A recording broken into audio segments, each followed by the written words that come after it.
کله چې عمل نامې تقسیم شي او هر انسان خپل عمل نامه وګوري نو بیا به وایي ما لهذا الكتاب لا يغادر صغيرة ولا كبيرة الا احصاها.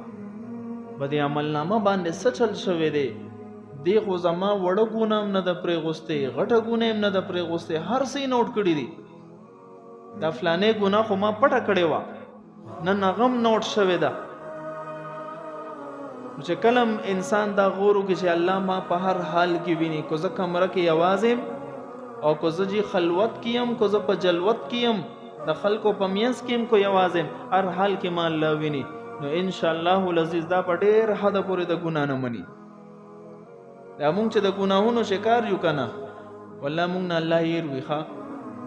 اړو دا هم ذهن کې راځي نه چې ګورې الله هم ویني، د خلکو نه خو پټ یو، خو ذهنیت هم جوړي چې بس الله هم جوړې نه ویني، پټ یو.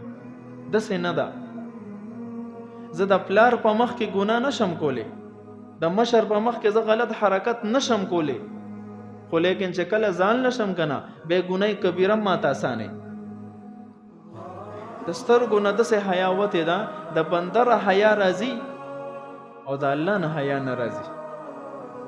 حدیث مبارک کې راځي جاء رجل فقال یا رسول الله، یو سړی رالو نبی علیہ السلام ته عرض یې وکړو ارأیت ان جاء رجل یرید اخذ مالی، جی سو حکم دی چې یو سړی راځي او زما مال